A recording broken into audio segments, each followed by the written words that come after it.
নমস্কার বন্ধুরা, আবারও লাইভে এলাম আপনাদের সঙ্গে কিছুক্ষণ কথা বলার জন্য। আমি জানি না আজকে আপনারা নোটিফিকেশন পাবেন কিনা, কারণ নোটিফিকেশন নিয়ে যে সমস্যা দেখা দিচ্ছে সেই সমস্যা সমাধান হয়েছে কিনা আমি এখনো জানি না। আজকে বুঝতে পারবো আর একটু। গত লাইভের মধ্যে আমি আপনাদেরকে বলেছিলাম যে আমার ফেসবুক পেজ থেকে নোটিফিকেশন যায় না, এরকম অজস্র মানুষের কমপ্লেইন আসছিল, অসংখ্য মানুষের কমপ্লেইন আসছিল। তো আমি গত লাইভেও দেখলাম যে আমি যতক্ষণ লাইভ করলাম মাত্র হাতে গোনা কয়েকজন নোটিফিকেশন পান, বাকিরা নোটিফিকেশন পাননি। পরবর্তী সময় যখন কথা বলি তাদের সঙ্গে, তখনও তারা আমাকে বলেন যে না, তারা জানতেও পারেননি, বুঝতেও পারেননি যে আমি লাইভে এসেছি। এই প্রবলেমটা দীর্ঘদিন ধরে। এটা কেন হচ্ছে এটা ফেসবুকই বলতে পারবে। কেন হচ্ছে এরকম হঠাৎ করে? কারণ আমার ভিডিওগুলোতে যেখানে অনেকটাই বেশি পার্টিসিপেশন ছিল, সেখানে হঠাৎ করে এত কমে যাওয়া, সেটা, এবং তার মেইন কারণ হলো মানুষের নোটিফিকেশন না পাওয়া। নোটিফিকেশন না পেলে কিভাবে মানুষ জানবে যে আমি যে লাইভ করছি? সুতরাং আজকে সোশ্যাল মিডিয়ার যুগে মানুষ ফেসবুক, ইউটিউব, ইনস্টাগ্রাম, এইগুলিকে মানুষ সম্পর্ক, রিলেশনশিপের, মানুষের সঙ্গে মানুষের সোশ্যাল রিলেশনশিপের জন্য কাজে লাগায়, ব্যবহার করে। আর এই ফেসবুকের কল্যাণে আমাদের মধ্যে মাঝে মধ্যে দেখা সাক্ষাৎ হয়, কথাবার্তা হয়। এখানে আমরা একে অপরের সঙ্গে মত বিনিময় করতে পারি। এটা একটা দারুণ মাধ্যম। এর এর মাধ্যমে আমাদের একে সঙ্গে অপরের পরিচয় হয়, সম্পর্ক হয়, বন্ধুত্ব হয়। এই মাধ্যমটা শুধুমাত্র ফেসবুক ব্যবসায়িক কারণেই দেখবে, শুধুমাত্র কারণ অনেকে আছে ফেসবুকে লক্ষ লক্ষ টাকা দিতে পারে হয়তো। অনেকেই পেজকে বুস্ট করে, সেখানে লক্ষ লক্ষ টাকা হয়তো খরচ করে। কিন্তু সবার পক্ষে তো আর লক্ষ লক্ষ টাকা খরচ করা সম্ভব না, সবার পক্ষে হাজার হাজার টাকাও খরচ করা সম্ভব না। তাই বলে কি ফেসবুক ভুলে যাবে যে ফেসবুকের জন্য কেউ, এক একজন ফেসবুক ইউজার কি পরিমাণ অর্থ খরচ করেন? আমরা সবাই যারা ইন্টারনেট, মানে ফেসবুক ব্যবহার করি, সবাই ফেসবুকের জন্য ইন্টারনেটের ডেটা খরচ করি। সেই ডেটা আমাদের পয়সা দিয়ে কিনতে হয়। অনেকে আছে পুরনো, আর আমি তো অনেক পুরনো ইউজারদের মধ্যে একজন। তো আমাদের সঙ্গে তো ফেসবুক এতটা ব্যবসায়িক, কমার্শিয়াল আচরণ না করা উচিত। কারণ তাহলে আহ, যে উদ্দেশ্য, সেই উদ্দেশ্যটাই তো নষ্ট হয়ে যাবে। উদ্দেশ্যটা হলো মানুষের সঙ্গে মানুষের সোশ্যাল রিলেশনশিপ, তথ্যের আদান প্রদান, বিভিন্ন ভাবনার আদান প্রদান, অভিজ্ঞতার আদান প্রদান, বন্ধুত্ব স্থাপন। এখন যদিও আমি দেখছি বেশ কয়েকজন আমার বন্ধু আজকে লাইভে আসছেন, এবং বেশ কয়েকজন বন্ধুকে দেখা যাচ্ছে। ধন্যবাদ, তাদেরকে আমি স্বাগত জানাই। বন্ধুরা যারা আমার লাইভে যুক্ত হয়েছেন, এটা যদি কোনো টেকনিক্যাল ফল্ট হয়ে থাকে তাহলে তো ঠিক আছে। এই ফল্ট ঠিকঠাক করে নেওয়াই উচিত। যদি ফেসবুক এটা ঠিক করে নেয় তাহলে আমি খুশি, অন্যথায় আমাকে কমপ্লেন করতে হবে ফেসবুকের কাছে। তো আজকে বন্ধুরা, গত লাইভের তুলনায় আজকে বেশি সংখ্যক বন্ধুরাই লাইভে আমার সঙ্গে আছেন দেখা যাচ্ছে। মহেশ্বর রূপিণী আমাকে নমস্কার দেখিয়েছেন, আমিও নমস্কার জানাই ভাই। তারপর রবীন্দ্র মজুমদার কমেন্ট করেছেন, ফেসবুক বর্তমানে গ্রাহকের বাক স্বাধীনতায় হস্তক্ষেপ করছে বলেই আমার মনে হচ্ছে, কারণ আপনি ছাড়া অনেকের অ্যাকাউন্টই এমন হচ্ছে, বুস্ট করার জন্য টাকা চাইছে। অন্যদের সবার কথা তো আমি বলতে পারবো না, তবে হতে পারে এরকম, অনেকের সঙ্গেই হয়তো হচ্ছে, কিন্তু এটা উচিত না। উচিত না, কারণ প্রত্যেক ইউজারই ফেসবুক ব্যবহার করার সময় পয়সা খরচ করে। কিন্তু এখনো যখন আমরা সবাই লাইভে আছি, তখন প্রত্যেকের ডেটা খরচ হচ্ছে। তো এই ডেটা তো পয়সা দিয়ে কিনতে হয়। সুতরাং আমরা আলটিমেটলি ফেসবুকের জন্য পয়সা খরচ করছি। সেক্ষেত্রে ফেসবুক যদি সবাইকে এটাই বলে যে বুস্ট করো পয়সা দিয়ে, পয়সা দিয়ে বুস্ট করা আমাদের পক্ষে সম্ভব না, পরিষ্কার কথা এটা। আর হ্যাঁ, টেকনিক্যাল কারণে ঠিক আছে, এক্সপেরিমেন্ট করার জন্য হয়তো 200, 400, 500 টাকা দিয়ে হয়তো একবার বুস্ট করে দেখা যেতে পারে, সেটা হয়তো একটা এক্সপেরিমেন্টাল ব্যাপার। কিন্তু এখন প্রত্যেক দিন 2000, 5000, 10,000 টাকা করে ফেসবুককে বুস্ট করা, ফেসবুকে এই শখ আমাদের নাই। আর এটা পসিবল না সবার পক্ষে। যাদের পক্ষে সম্ভব তারা হয়তো করবে,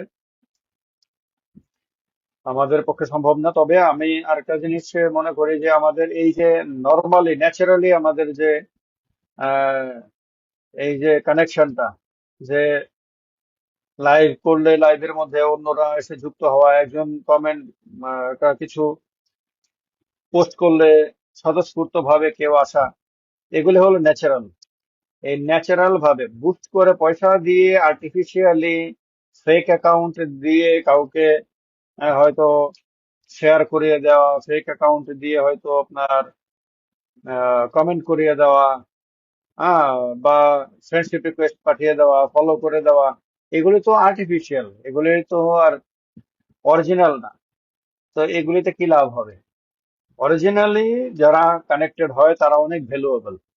তার কারণে আমার ফেসবুক পেজে যখনই কোনো ভিডিও আসে তখন আপনারা যারা দেখেন, হ্যাঁ, এই গত কদিন ধরে একটু প্রবলেম হচ্ছে, টেকনিক্যাল প্রবলেম, আদারওয়াইজ তো হাজার হাজার মানুষ তো দেখেন। সে মানুষগুলোকে তো আর আমি জোর করে পয়সা দিয়েও আনি না, জোর করে আনার কোনো ব্যাপার থাকে না। সুতরাং আপনারা সবাই ন্যাচারালি আসেন, ফলে আপনারা অনেক বেশি ভ্যালুয়েবল আমার কাছে।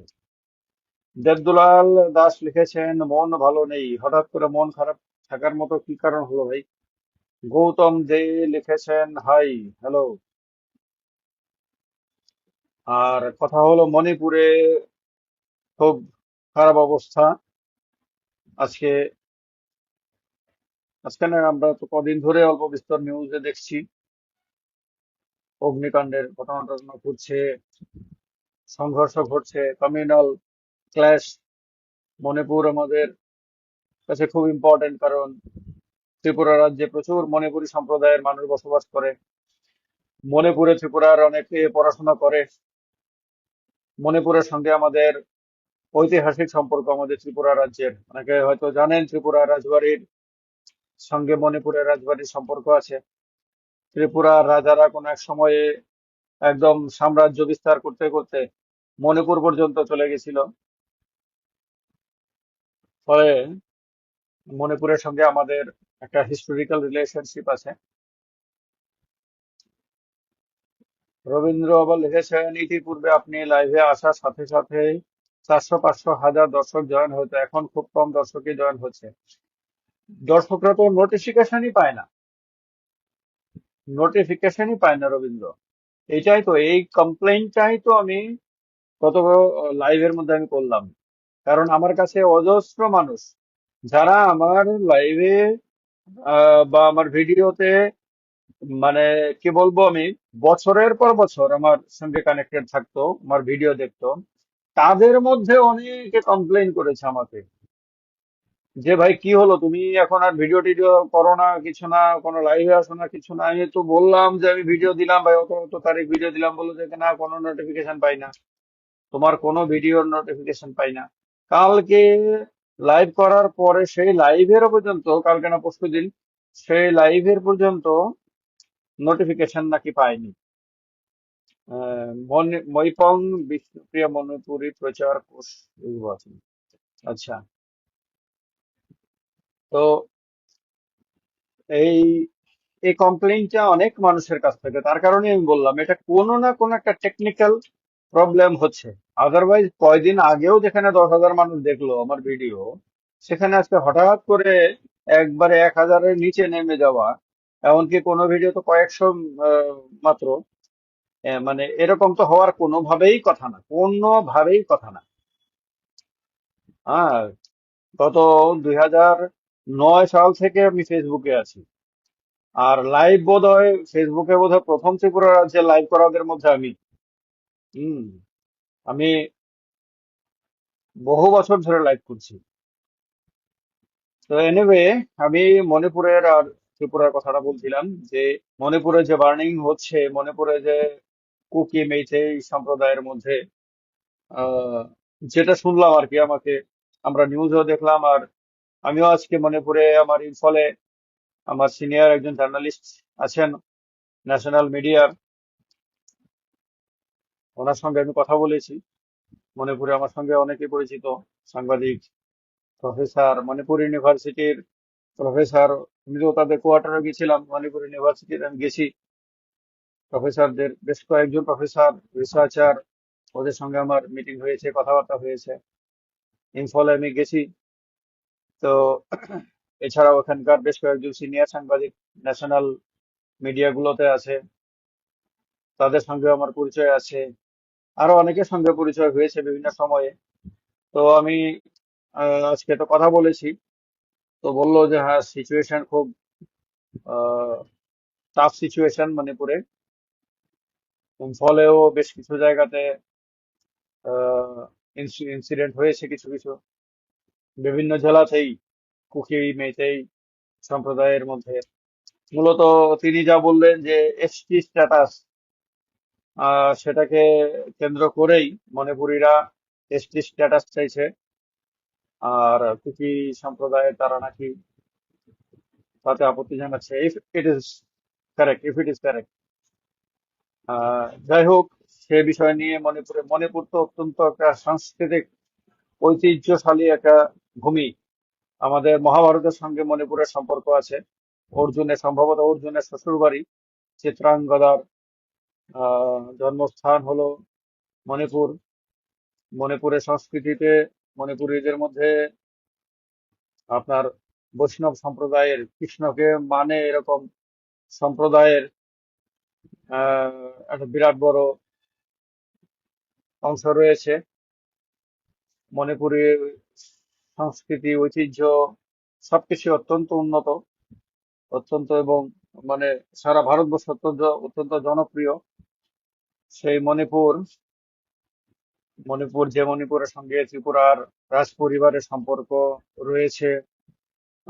আগে বৈবাহিক সম্পর্ক হতো বিভিন্ন রাজ পরিবারের মধ্যে। আমরা জানি অনেকেই, অনেক পরিবার ত্রিপুরার রাজ পরিবারের সঙ্গে, যেমন গোয়ালিয়রের সিন্ধিয়া রাজ পরিবারের সম্পর্ক রয়েছে। এরকম বিভিন্ন রাজ পরিবারের মধ্যে সম্পর্ক হতো তখন, কারণ রাজবাড়ির রাজপুত্র রাজকন্যাদের বিয়ে তো অন্য কোন রাজ পরিবারের লোকদের সঙ্গেই হতো। তো এরকম বিভিন্ন সম্পর্ক ছিল। ত্রিপুরা রাজ্যেও প্রচুর মণিপুরী সম্প্রদায়ের লোক বসবাস করেন। মেইতেই এবং বিষ্ণুপ্রিয়া উভয়ই ত্রিপুরা রাজ্যে বসবাস করেন, এবং ত্রিপুরা রাজ্যের মানুষের সঙ্গে তারা অত্যন্ত দারুণভাবে মিশে গেছেন। ফলে তাদের একটা বিরাট ভূমিকা আছে আমাদের এখানে। তো এবং আমারও বিভিন্ন মণিপুরী সম্প্রদায়ের মানুষের সঙ্গে, বিভিন্ন জনের সঙ্গে সম্পর্ক হয়েছে, বিভিন্ন সময়ে বন্ধুত্ব হয়েছে। প্রচুর মণিপুরী মানুষের বাড়ি ঘরে গেছি, সাংবাদিকতার সূত্রেও গেছি, রাজনৈতিক কারণেও গেছি, সামাজিক কারণেও গেছি। তাদের সংস্কৃতি দেখে তো অত্যন্ত ভালো লাগে। তারা সামাজিক ভাবে খুব মিলেমিশে থাকে। মানে তাদের যে সামাজিক বন্ধনটা, সেটা অত্যন্ত সুদৃঢ়। তাদের যেমন সংস্কৃতি ভাষা যেমন সুন্দর, তেমন তাদের সামাজিক বন্ধনও ভালো, পারিবারিক বন্ধনও ভালো, সংস্কৃতি ভালো। তাদের কাছ থেকে শেখার মতন অনেক কিছু, জানার, বোঝার, শেখার মতন অনেক কিছু আছে।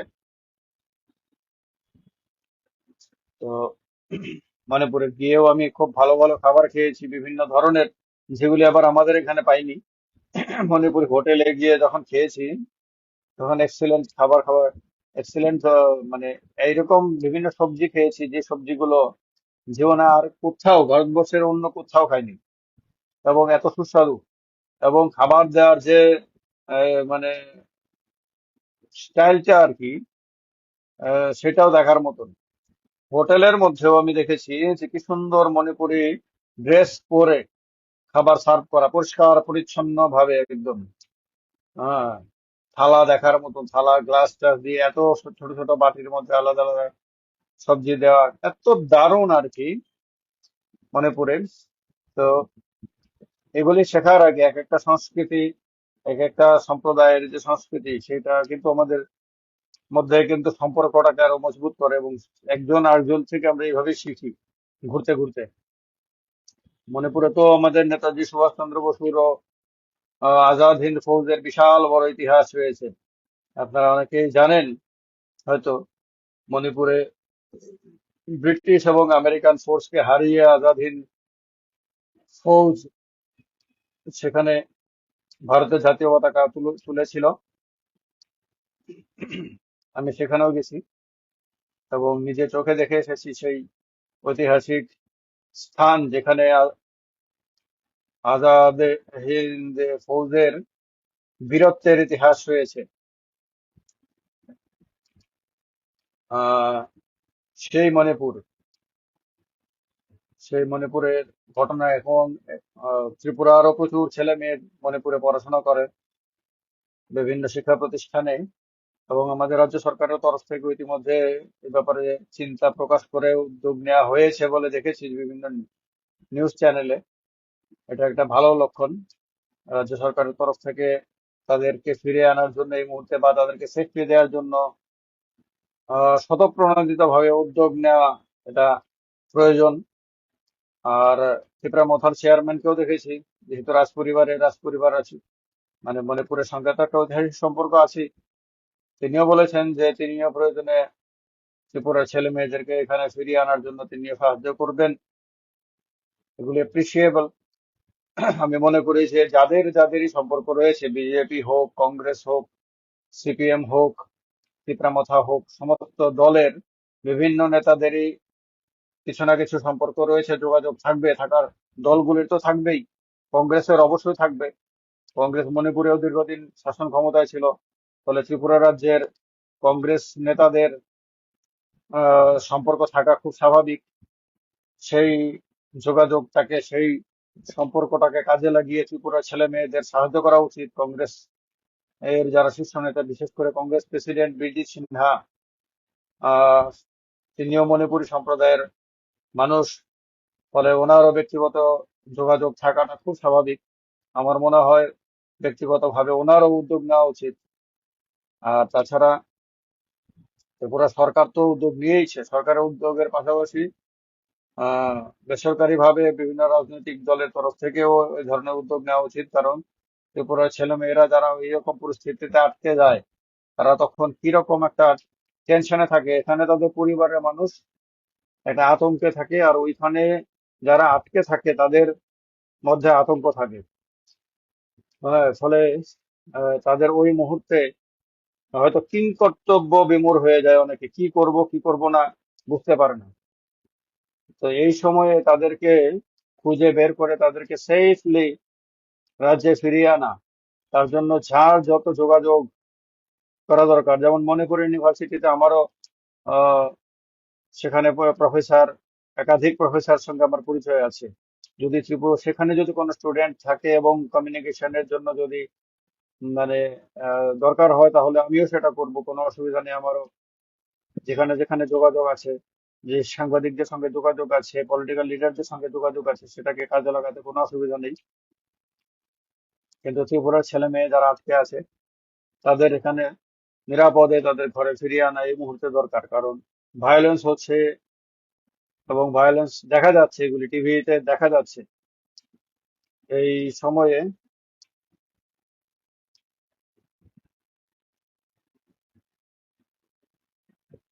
দেবদুলাল দাস লিখেছেন, এই সাংস্কৃতিক শহরে অগ্নিস্ফুলিঙ্গের মূল কারণ কি হতে পারে? মূল কারণ অ্যাকচুয়ালি তো সে আরো ডিপ, যারা যখন তদন্ত হবে তখন বোঝা যাবে, কিন্তু প্রাইমারিলি যেটা আমি বললাম যে একটা এসটি রিজার্ভেশনের বিষয়টা একটা বড় কারণ বলছে মিডিয়ার লোকেরা। বাকি অ্যাকচুয়ালি তো এখন প্রথম কাজ হলো ভায়োলেন্সটাকে আটকানো। ফার্স্ট হলো ভায়োলেন্স। ভায়োলেন্স একটা বড় টেনশনের বিষয়, কারণ যেভাবে যদি আগুন জ্বলে, এইভাবে যদি রাস্তাঘাট যদি আহ সাম্প্রদায়িক সংঘর্ষের কারণে রাস্তাঘাট যদি মানুষ চলাচলের উপযুক্ত না থাকে, মানুষকে যদি আতঙ্কে থাকতে হয়, তাহলে কিন্তু আপনার মানে কারণ টারণ এখন সেকেন্ডারি বিষয় আর কি। প্রাইমারি বিষয় হলো যে প্রথম পিস এন্ড নর্মালসি। এখন এরকম সময়গুলিতে এখানে কোনো রাজনৈতিক রাজনীতির সময় নাই এই এই সময়গুলিতে। কারণ হয়তো কেউ হয়তো নিরাপদে থেকে রাজনীতির আলাপ করতে পারি, কিন্তু ওইখানে যারা আছে আর তাদের যারা আত্মীয় স্বজনরা রয়েছেন, তাদের মনের অবস্থা যদি একবার আমরা কল্পনা করি, তাহলে এগুলো নিয়ে কারোরই রাজনীতি করার দরকার নাই। ফার্স্ট হলো যে সেখানে ভায়োলেন্সটা বন্ধ হওয়া। ভায়োলেন্স বন্ধ হয়ে তারপরে যখন আলোচনা হবে, তখন কি কি কারণ, কার কি ডিমান্ড আছে, সেগুলো নিয়ে গভর্নমেন্টের সঙ্গে আলোচনা করা যেতে পারে। গভর্নমেন্টের উচিত এবং বিভিন্ন রাজনৈতিক দলগুলির সঙ্গে আলোচনা করা যেতে পারে। শাসক দল বিজেপি আছে, বিরোধী দল আছে, কংগ্রেস আছে, অন্যান্য দলগুলো আছে, প্রত্যেকের সঙ্গে তখন আলোচনা করা যেতে পারে। ডেমোক্রেসিতে, গণতন্ত্রে যে কোনো প্রবলেম আলোচনা করে সমাধান করা যায়। যে কোনো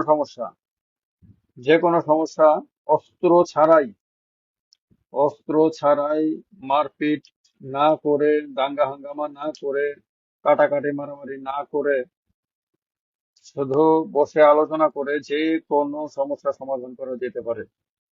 আর ভারতবর্ষের মধ্যে আহ, চিরদিন এরকম হয়েছে। নাগাল্যান্ডে দীর্ঘদিনের সমস্যা ছিল, সেই সমস্যা এখন নাগাল্যান্ড শান্ত। নাগাল্যান্ডে এখন যে শান্তি, এর এটাও আলোচনার মাধ্যমে সম্ভব হয়েছে। তারপর মিজোরাম দীর্ঘদিন অশান্ত ছিল, সেই মিজোরামেও আলোচনার মাধ্যমে শান্তি এসেছে। এর বিভিন্ন জায়গাতে যেখানে উগ্রবাদী কার্যকলাপ ছিল দীর্ঘদিন, সেখানে সেখানে কিন্তু আলোচনা করে করে কিন্তু শান্তি প্রতিষ্ঠা সম্ভব হয়েছে। সুতরাং এইটা মণিপুরেও সম্ভব। রবীন্দ্র মজুমদার লিখেছে, মণিপুর উত্তপ্ত হওয়ার পিছনে কে বা কারা আছে জানি না, তবে আদালতের রায়কে মান্যতা না দিয়ে পরিবেশ উত্তপ্ত করে তোলার বিষয়টা আগামী দিনের জন্য অশনি সংকেত। কারণ দেশ চলে আইন ও সংবিধানের রীতি অনুযায়ী, সংবিধানের ঊর্ধ্বে কেউ নয়। যাই হোক, মণিপুর সরকার কঠোর পদক্ষেপ নিয়েছে, দেখা মাত্র গুলির নির্দেশ দেয়া হয়েছে। প্রয়োজনে আরো কঠোর মনোভাব গ্রহণ করা হোক। রাজ্যের ছাত্রছাত্রীদের জন্য রাজ্য সরকার হেল্পলাইন জারি করেছে। ইয়েস, আমি একমত এই ব্যাপারে। আহ,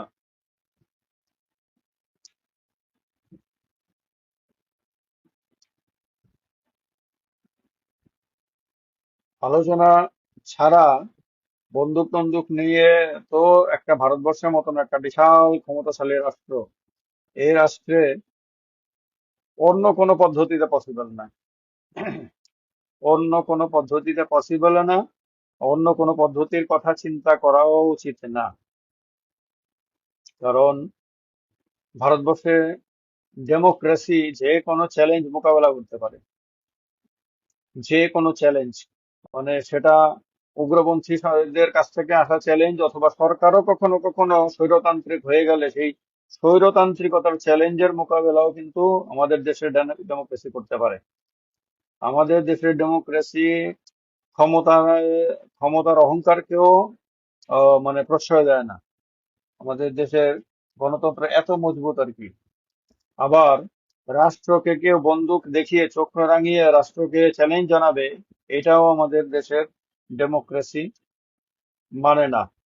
আমাদের যার কারণে আমাদের দেশ যত ধরনেরই মানে খারাপ সময়, কঠিন সময় এর মুখোমুখি হয়েছে, সবগুলি কিন্তু পার করেছে।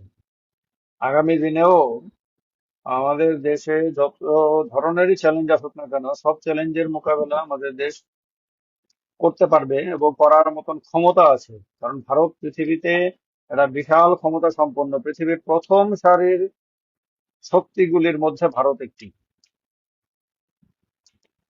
এটা আমি বিশ্বাস করি পূর্ণভাবে। অশোক দেব লিখেছেন, গুড ইভিনিং। গুড ইভিনিং আমার তরফ থেকেও।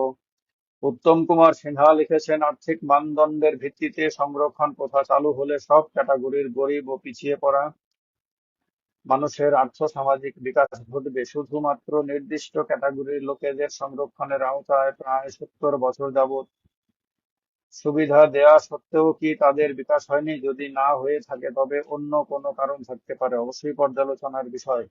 কিন্তু সাধারণ ক্যাটাগরির মধ্যেও আর্থিকভাবে পিছিয়ে পড়াদের সংরক্ষণের আওতায় নেওয়া উচিত। আমি আপনার সঙ্গে একদমই 100% একমত উত্তম কুমার সিনহা বাবুর সঙ্গে, যে আহ অর্থনৈতিক অবস্থার ভিত্তিতেই সংরক্ষণ হওয়া উচিত। অ্যাকচুয়ালি সংরক্ষণ জাতপাত ইত্যাদি কনসিডারেশনে হওয়া উচিত না।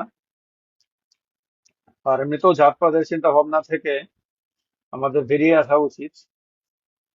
দেখা উচিত যে কাকে রাষ্ট্রের সাহায্য করতে হবে, কার দরকার, সেটা সবার তো দরকার নাই। এখন একজনের বাড়িতে যদি মাসে 1 লাখ টাকার রোজগার থাকে, হ্যাঁ, ভালো বড় সরকারি চাকরি থাকে অথবা বিরাট বড় ব্যবসা থাকে, অর্থনৈতিক ভাবে যদি কেউ মানে দারুণ শক্তিশালী অবস্থানে থাকে, তাহলে তাকে কেন রাষ্ট্র অর্থ দিয়ে সাহায্য করবে? তাকে সাহায্য করবে অন্যভাবে, তাকে নিরাপত্তা দেবে, তাকে তাকে অন্যান্য আইনি সুবিধা দেবে, তার ব্যবসা যাতে সে নিরাপদে করতে পারে, চাকরি যাতে মর্যাদার সঙ্গে যাতে সরকারি চাকরি করতে পারে, সেই ব্যবস্থা রাষ্ট্র করবে। কিন্তু তাকে তো টাকা দিয়ে সাহায্য করার দরকার নেই, বা তাকে তো আহ আলাদা করে সংরক্ষণ দিয়ে তাকে সাহায্য করার দরকার নাই।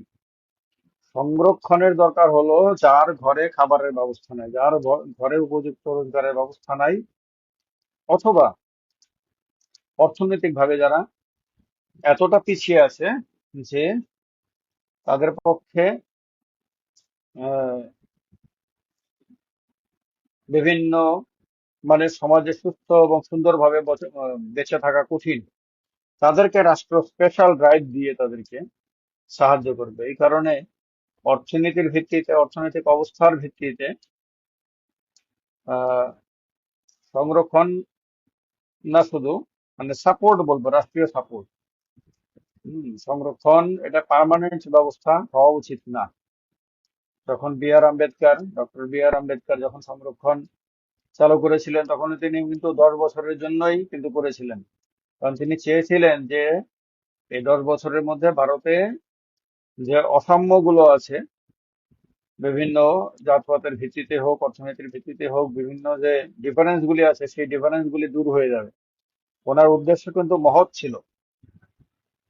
উনি কিন্তু চাননি যে স্বাধীনতার 75 বছর পরেও একই অবস্থা থাকবে। তো কিন্তু আমাদের দেশে এটা একটা মানে এইরকম অবস্থা হয়ে গেছে, পার্মানেন্ট অবস্থা হয়ে গেছে। আর যার দরকার নাই সেও কিন্তু, বরং যাদের দরকার নাই তারাই বেশি বোধহয় সংরক্ষণের সুবিধা পায়।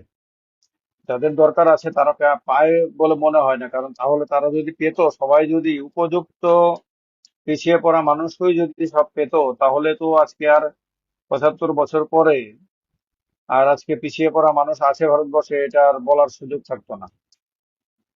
পেছন থেকে তারা সবাই এগিয়ে আমাদের মানে সবাই সমান হয়ে যেত। এটা হয়নি, তার মানেই হলো যে সংরক্ষণের সুবিধা যাদের উপযুক্ত ব্যক্তিরা কম পেয়েছে। এটা পরবর্তী সময়ে যারা ক্ষমতাশালী, অর্থাৎ তেলা মাথায় তেল বলে না, যার বাড়িতে অফিসার আছে, সেই অফিসারের ছেলেকে ভালো অফিসার বানানোর জন্য সংরক্ষণ, যার বাড়িতে বিশাল ব্যবসা আছে, সেই ব্যবসায়ী পরিবারের বাড়িতে আরেকটা ভালো কিছু সুবিধা পাইয়ে দেওয়ার জন্য সংরক্ষণ, ইত্যাদি। ফলে তেলা মাথায় তেল, এই সিস্টেমটা চালু হয়ে গেছে আর কি। এই সিস্টেমটার কারণে আমাদের আহ দেশে পিছিয়ে থাকা মানুষগুলি এখনো পিছিয়ে আছে। এটা আনফরচুনেট। এই ব্যাপারগুলি নিয়ে রিভিশন হওয়া উচিত। তো যাই হোক, মূল কথা এটা ছিল না, মূল কথা ছিল আজকে মণিপুরের অবস্থা। আমরা সবাই প্রার্থনা করি মণিপুরে তাড়াতাড়ি শান্তি আসুক, মণিপুরের মানুষ এই প্রবলেম থেকে বেরিয়ে আসুক, এবং ত্রিপুরার যারা মানুষ আছে মণিপুরে, যারা তাদের ও নিরাপদ ভাবে তাদের তাড়াতাড়ি নিজের রাজ্যে তাদের ঘরে ফিরিয়ে আনা হোক। এবং এই ক্ষেত্রে সরকার তার দায়িত্ব পালন করুক খুব দ্রুত। উদ্যোগ নিয়েছে অলরেডি সরকার, যেহেতু কথাবার্তা বলা বলা শুরু করেছে, অলরেডি উদ্যোগ নিয়েছে। এই উদ্যোগ জোরদার ভাবে এই উদ্যোগটাকে রূপায়িত করা হোক। সবগুলি রাজনৈতিক দল, বিভিন্ন সামাজিক সংগঠনও আছে, তাদেরও বিভিন্ন এনজিও গুলো আছে, তাদের কানেকশন আছে ত্রিপুরা এবং মণিপুরের মধ্যে, বিভিন্ন রাজ্যের মধ্যে কানেকশন থাকে। তো তারাও সেই কানেকশন গুলোকে কাজে লাগিয়ে এই সময়ে মানুষকে সাহায্য করতে পারে। মিডিয়া গুলো আছে, মিডিয়া গুলোরও যোগাযোগ থাকে। সবাই সব রকম ভাবে সাহায্য করে মানুষগুলিকে নিরাপদে এই সময়ে ফিরিয়ে আনা উচিত। আজকে অনেক বন্ধুরাই যুক্ত হয়েছেন আমার লাইভে, আমি দেখছি। তার মানে কিছুটা গত লাইভে বলার পরে সম্ভবত ফেসবুক এ ব্যাপারে কিছুটা হয়তো কারেকশন করেছে, যার কারণে আপনারা অনেকেই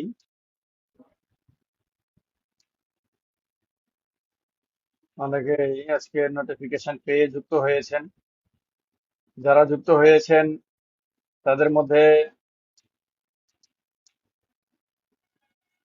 ত্রিপুরার বাইরে থেকেও আবার অনেকে আছেন, আমি দেখছি। কেউ কেউ তো ভারতের বাইরে থেকে, কেউ বাংলাদেশ থেকেও আমার লাইভ দেখছেন। আমি সবাইকে ওয়েলকাম জানাই, স্বাগত জানাই। অ্যানালিটিক্স বলে যে আমার লাইভ অনেকেই বাংলাদেশ থেকে দেখেন, বাংলাদেশের বন্ধুরা আমার। তারপরে কুয়েত থেকে দেখেন, কাতার থেকে দেখেন, সৌদি আরব থেকে দেখেন, সিঙ্গাপুর থেকে দেখেন, লন্ডন থেকে দেখেন, আমেরিকা থেকেও দেখেন কেউ কেউ। সংখ্যাটা যদিও কম, সবসময় একরকম থাকে না। ইংল্যান্ড, আমেরিকা এগুলি থেকে, জাপান থেকে দেখেন কেউ কেউ আছেন। তো তাদের সবাইকেই আমি অনেক অনেক ধন্যবাদ জানাই। সবাই হয়তো নোটিফিকেশন আজকেও পাননি, হয়তো, যেহেতু আজকে গত কদিনের মধ্যে অনেকে বেশি লোক পেয়েছেন, সেহেতু আগামী দিনে হয়তো ঠিক হবে সিস্টেমটা। কারণ গত দিনে বলার পর হয়তো ফেসবুকের অ্যাটেনশনে গেছে হয়তো বা। আজকে যেহেতু তুলনামূলকভাবে বেশি সংখ্যক মানুষ কানেক্টেড হচ্ছেন, তার তার মানে আমি ধরে নিচ্ছি আপনাদেরও, কারণ এই ধরনের অভিজ্ঞতা, যে অভিজ্ঞতার কথা আমি বললাম আপনাদেরকে, যে ফেসবুককে নিয়ে, সেই অভিজ্ঞতাগুলো হয়তো আপনাদেরও হয়। আর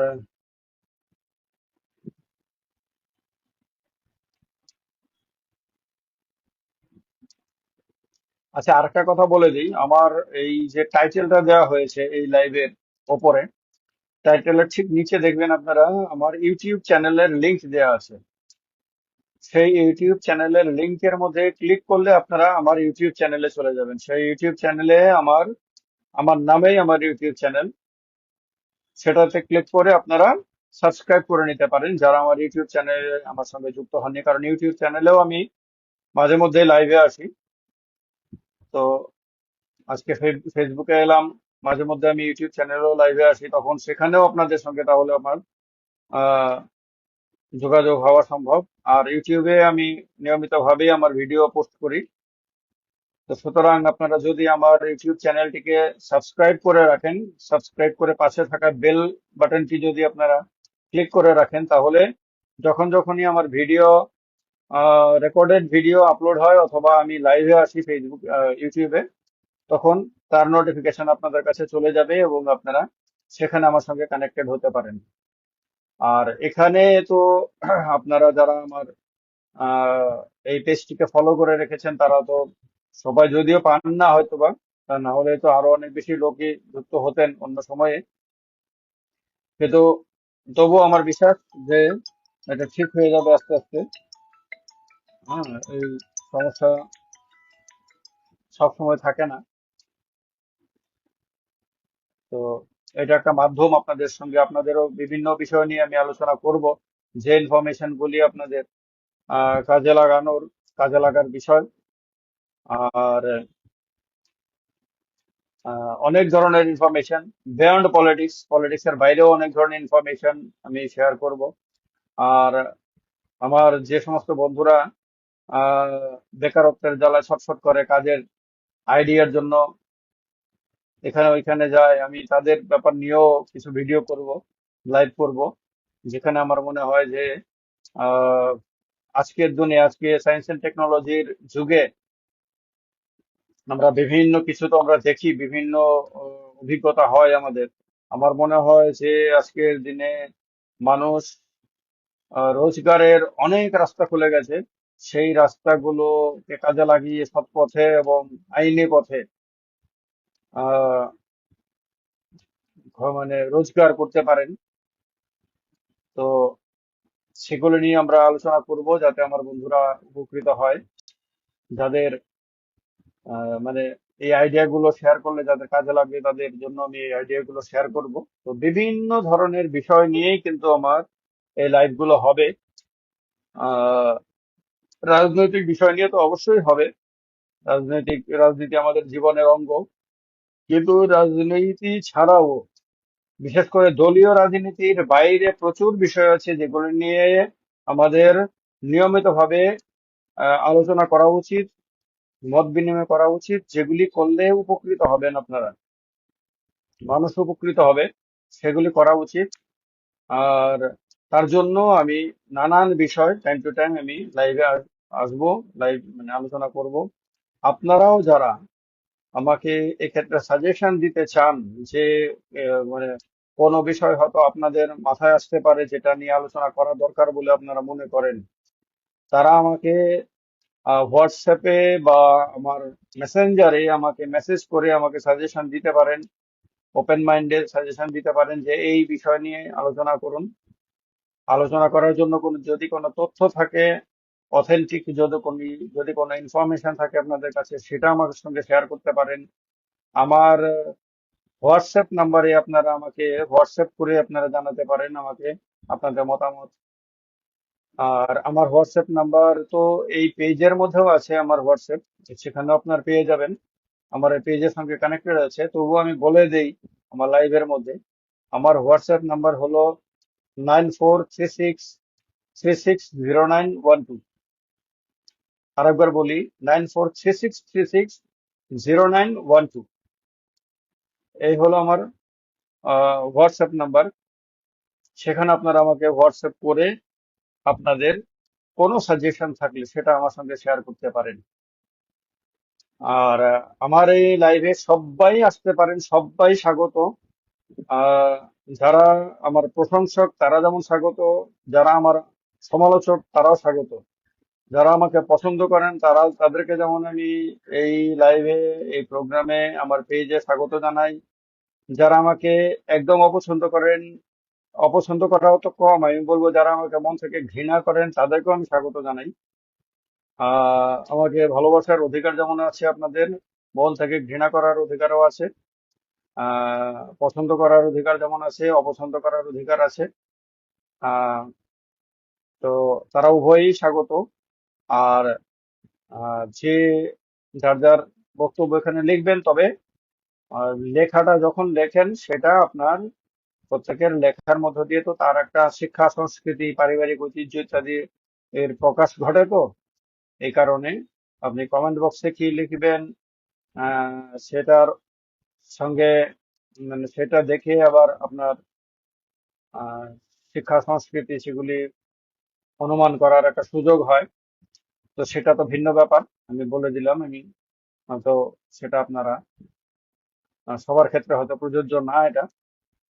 এনিওয়ে, এটা বলবো যে সবাই স্বাগত, সবাই কানেক্টেড থাকুন আমার এই লাইভের সঙ্গে। আমি চেষ্টা করব নিয়মিত ভাবে লাইভে আসতে। আর এটা একটা এক্সপেরিমেন্টাল লাইভ করলাম আজকেও, যে আমার ধারণা ছিল আজকের লাইভেও হয়তো আপনারা কেউ নোটিফিকেশন পাবেন না, কারণ হঠাৎ করে কি হয়ে গেল ফেসবুকের মধ্যে এরকম, হঠাৎ করে একদম আকাশ থেকে থেকে পাতালে যাওয়ার মতন একদম, হ্যাঁ, যেখানে 40, 50, 60 হাজার মানুষ ভিডিও দেখতো সেখানে 1,000-এর নিচে হয়ে যাওয়া, সেটা তো অস্বাভাবিক, মানে ভয়ঙ্কর অস্বাভাবিক। তো এরকম তো হওয়ার কথাই না কোনোভাবেই। তো আমার কাছে এটা, আমি এটাকে সহজভাবে নিতে পারিনি সত্যিকার অর্থে, কারণ আমার ফেসবুকের উপর আমার অধিকার অনেক বেশি।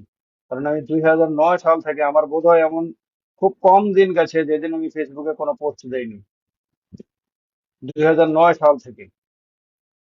মানে আমি যেমন অর্কুট করেছি, আপনাদের মধ্যে অনেকে হয়তো অর্কুটের নাম শুনেছেন, আবার অনেকে হয়তো শুনেননি, অনেকে হয়তো অর্কুট দেখেননি। কিন্তু অর্কুট আমি চুটিয়ে করেছি, ব্যাপকভাবে করেছি। অর্কুটের কারণে প্রথম আমার সারা ভারতবর্ষে না, শুধু পৃথিবীর বিভিন্ন দেশের মানুষের সঙ্গে আমার পরিচয় হয়।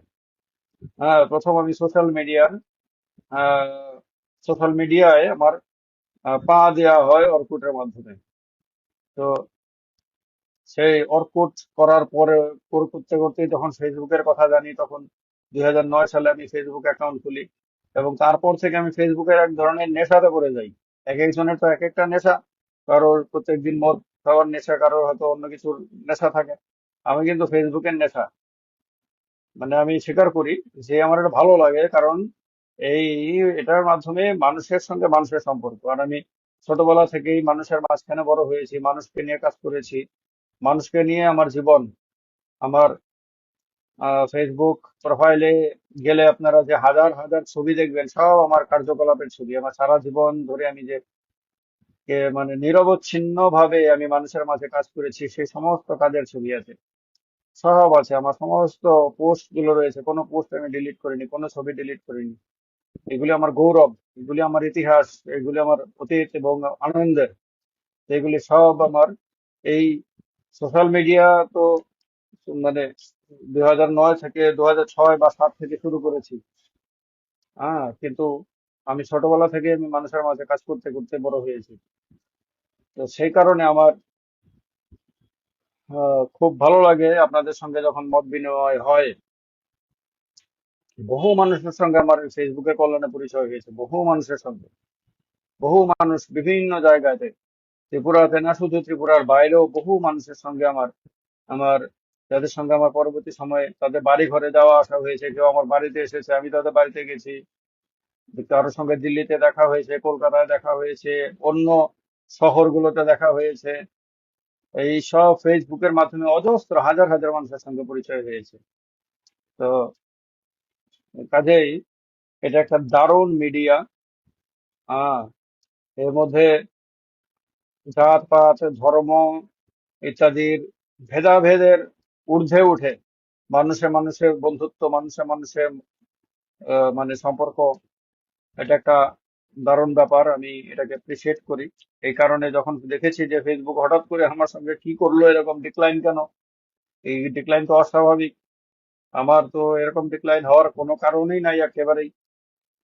তো যার কারণে আমি আহ, মানে বাধ্য হয়ে আমি লাইভটা করেছিলাম, এর আগের লাইভটা, যেখানে আমি ফেসবুকের অ্যাটেনশনে নিয়েছি বিষয়টা, যে আমার সঙ্গে এরকম কেন হলো, আমি কেন মেনে নেবো আমি, না? আমার তো মেনে নেওয়ার কোনো কারণ নাই, কারণ এই ফেসবুকটা তো আর শুধু মার্ক জুকারবার্গের না, এটা আমাদের সব্বার। মার্ক জুকারবার্গ তার হয়তো অফিসিয়াল মালিক, তার তো কাগজপত্রে মার্ক জুকারবার্গ, টাকা পয়সা সব মার্ক জুকারবার্গই খাবে। এগুলো নিয়ে আমাদের আপত্তি নাই, কিন্তু আমরা আমরা যদি সময় না দিই, আমরা যদি পোস্ট না করি, আমরা যদি ইউজ না করি ফেসবুক, তাহলে মার্ক জুকারবার্গের কি ভ্যালু আছে, ফেসবুকের কি ভ্যালু আছে তাহলে? তাহলে আমরা যারা ব্যবহারকারীরা, আমাদের সমস্যা হলে আমাদের সমস্যা সমাধান করার দায়িত্ব হলো ফেসবুকের। এটা আপনাদেরকে আমি এই কথাগুলো কেন শেয়ার করছি এই কারণে যে আপনাদেরও হয়তো বিভিন্ন সময়ে এই ধরনের প্রবলেম গুলি হয়। যখন আপনাদের এই ধরনের প্রবলেম হবে, আপনারাও তার বিরুদ্ধে কথা বলবেন, আপনারাও এরকম ভাবে আওয়াজ তুলবেন। সবাই মানে যার যার সমস্যা হলেই এই ধরনের ফেসবুককে নিয়ে, আমি দেখি অনেক সময় অনেকে বলে রিচ কমে গেছে, কমেন্ট করো, কমেন্ট করো। আর কমেন্ট করো ওটা ফেসবুককে সরাসরি বলো, ফেসবুককে ফেসবুকে চিঠি লেখো, বা ফেসবুকে লাইভে এসে বলো ফেসবুকে যে তুমি ঠিক করো, কেন দেখো, কেন কি হয়েছে।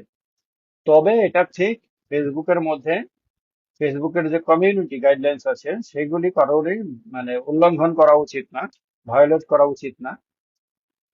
যেমন ফেসবুকটাকে ব্যবহার করে কারোর ব্যক্তিসত্তাকে আঘাত করা উচিত না, সাম্প্রদায়িক হিংসার কথা বলা উচিত না, কারোর ব্যক্তিগত মর্যাদাকে নষ্ট করা উচিত না, তারপর রাষ্ট্রবিরোধী কোনো কথাবার্তা বলা উচিত না, কোনো ধরনের রাষ্ট্রবিরোধী চিন্তা ভাবনাকে প্রশ্রয় দেওয়া উচিত না, কোনো ধরনের সমাজ বিরোধী মানসিকতাকে প্রশ্রয় দেওয়া উচিত না, কোনো ধরনের বেআইনি কার্যকলাপকে মানে প্রশ্রয় দেওয়া উচিত না।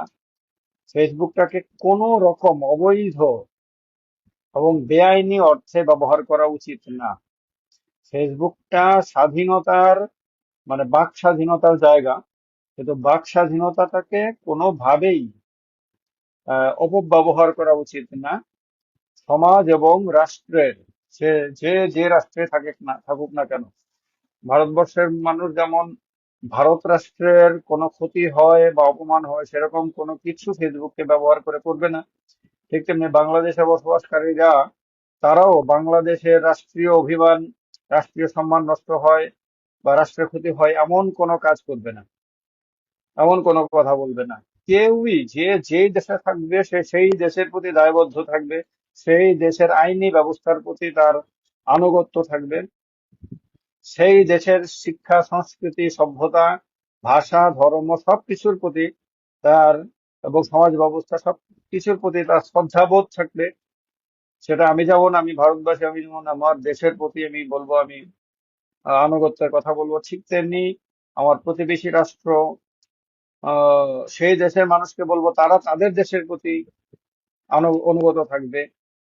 হ্যাঁ, তো সবাই নিজের নিজের এই আইনি ব্যবস্থা এবং সমাজ ব্যবস্থা এগুলির প্রতি সম্মান রেখে তারপরে ফেসবুকটাকে ব্যবহার করবে। তাহলে কি হবে, যদি আমরা কেউ কোনো ধরনের বেআইনি কাজ এই ফেসবুককে ব্যবহার করে না করি, কোনো ধরনের অসামাজিক কাজ যদি ফেসবুককে ব্যবহার করে কেউ না করে, তাহলে কি হবে, তাহলে ফেসবুককে বলা যাবে যে তুমি কেন আমার এই পেজের রিচ কমিয়ে দিয়েছো, তুমি কেন আমার সঙ্গে অন্যায় করছো, তুমি দেখো কোথায় ভুল হয়েছে, তুমি সেটাকে ঠিক করো, ফেসবুককে বলা যাবে সেক্ষেত্রে। কিন্তু নিজে যদি কেউ আমরা ভুল কাজ করি ও অন্যায় করা যাবে, তখন ফেসবুক নিজেই প্রমাণ দেখিয়ে দেবে, ভাই তুমি তো আমার কমিউনিটি গাইডলাইন্স তুমি ভায়োলেট করেছো, সুতরাং ভায়োলেশনের জন্য তোমাকে তো শাস্তি পেতেই হবে, এবং সেক্ষেত্রে কিছু বলার থাকবে না। হ্যাঁ, তো আমি মনে করি যে ফেসবুককে কোনো কারোর ব্যক্তিসত্তাকে আঘাত দেওয়ার জন্য ব্যবহার করা উচিত না। ফেসবুকে যারা, আমি মনে করি আমার মর্যাদা রয়েছে, ঠিক তেমনি আপনাদেরও প্রত্যেকের মর্যাদা রয়েছে, যারা আমার এই ফেসবুকে আমার সঙ্গে কানেক্টেড অথবা কানেক্টেড না, তাদেরও মর্যাদা রয়েছে। এখন যদি আমি শুধু আমার মর্যাদার কথা ভাবি কিন্তু আপনাদের মর্যাদার কথা না ভাবি, তাহলে একতরফা হয়ে গেল। আমি যদি আপনাদেরকে উল্টোপাল্টা কথা বলি, বাজে কথাবার্তা বলি, আপনাদের ব্যক্তি সত্তা স্বাধীনতাকে যদি নষ্ট করার কথা বলি, তাহলে সেটা অন্যায় হয়ে যাবে, সেটা তার ভায়োলেশন হবে। তো কোনো ধরনের লিগেল ভায়োলেশন অথবা কোনো ধরনের অ্যান্টি সোশ্যাল মাইন্ডসেটকে প্রশ্রয় দেওয়ার জায়গা না। এগুলি যদি আমরা ঠিকঠাক রাখি, মানে ফেসবুকটাকে ব্যবহার করে আজকের এই দুনিয়াতে, মানে কমিউনিকেশন টেকনোলজি এত উন্নত, আজকে এত ব্যবস্থা, ফেসবুক আছে, ইউটিউব আছে, ইনস্টাগ্রাম আছে বলেন, হ্যাঁ, আরো নানান ধরনের এখন ব্যবস্থা আসছে, এখন নতুন নতুন অ্যাপ আসছে, আরো হয়তো আরো অনেক সোশ্যাল মিডিয়া আসবে। তো এইগুলিকে কাজে লাগিয়ে আজকে বেকারত্ব দূর করা সম্ভব, এইগুলিকে কাজে লাগিয়ে এডুকেশন সিস্টেমকে মডার্নাইজ করা সম্ভব, এইগুলিকে কাজে লাগিয়ে সাংবাদিকতাকে আরো মজবুত করা সম্ভব। আজকে সাধারণ মানুষ, এতদিন বহু মানুষ আছে যারা সাংবাদিকতা করতে চাইতো, কিন্তু তাদের কাছে ব্যবস্থা ছিল না। তাদের কাছে মাত্র হাতে গোনা কয়েকটা টেলিভিশন চ্যানেল আর হাতে গোনা কয়েকটা সংবাদপত্র, বাস এর মধ্যে। ফলে অনেক মানুষই ইচ্ছা থাকলেও যোগ্যতা থাকলেও তার মধ্যে সে কোয়ালিটি থাকলেও সে সুযোগ ছিল না। আজকে এই সোশ্যাল মিডিয়া গুলো সেই সুযোগ নিয়ে এসেছে যে আপনিও সাংবাদিকতা করতে পারেন। আজকে পৃথিবীর যে কোনো জায়গা থেকে কেউ যদি গন্ডাছড়ার মধ্যে থাকে, কেউ যদি শিলাছড়িতে থাকে, কেউ যদি কৈলা শহরে থাকে, কেউ যদি কমলপুরে থাকে, কেউ যদি সোনামুড়াতে থাকে, বড়নারায়ণ এলাকাতে যদি থাকে, কেউ যদি সাবরুমে থাকে, চুরাইবাড়িতে থাকে, কদমতলাতে থাকে, যে যেখানেই থাকে সেইখান থেকে দামছড়াতে বসেও, কাঞ্চনপুরে বসেও, ভাঙমুনে বসেও কেউ এই ফেসবুককে ব্যবহার করে সাংবাদিকতা করতে পারে। ফেসবুকের মাধ্যমে, ইউটিউবের মাধ্যমে আপনার নিউজ পেজ করে, নিউজ চ্যানেল করে মানুষকে মানে নিউজ চালাতে পারে। আজকে সেই সুযোগ রয়ে গেছে। আজকে মানুষের নানান ধরনের, অনেকের অনেক ধরনের কোয়ালিটি থাকে। সেই কোয়ালিটি গুলিকে এক্সপ্রেস করার, প্রকাশ করার এতদিন এই সোশ্যাল মিডিয়ার আগে বেশি খুব একটা সুযোগ থাকতো ছিল না। আজকে সোশ্যাল মিডিয়াকে কাজে লাগিয়ে আপনি পৃথিবীর যে কোনো জায়গা, যতই পিছিয়ে পড়া জায়গা হোক, শুধু ইন্টারনেট আছে, মোবাইল আছে, সেটাকে কাজে লাগিয়ে আপনি নিজের কোয়ালিটিটাকে সারা পৃথিবীর মানুষের কাছে তুলে ধরতে পারেন। আজকে যে কোনো জায়গা থেকে, আজকে অসংখ্য, আমরা এই যে বাদাম কাকু বলে পশ্চিমবঙ্গে, এটা সাধারণ একটা গ্রামীণ একটা দরিদ্র পরিবারে শুধু বাদাম বিক্রি করা যে ভদ্রলোক, নামটা খুব একটা মনে নাই, এখন ভুলেও গেছে, অনেকদিন ধরে দেখিও না ওনাকে। সে ভদ্রলোককে সারা পৃথিবীর মানুষের কাছে পরিচয় করিয়ে দেয় সোশ্যাল মিডিয়া। ভাবা যায় নাকি? পশ্চিমবঙ্গের একটা রেল স্টেশনে গান গাইতো এক মহিলা, সেই মহিলাকে সারা ভারতবর্ষে বিখ্যাত করে দেয় সোশ্যাল মিডিয়া।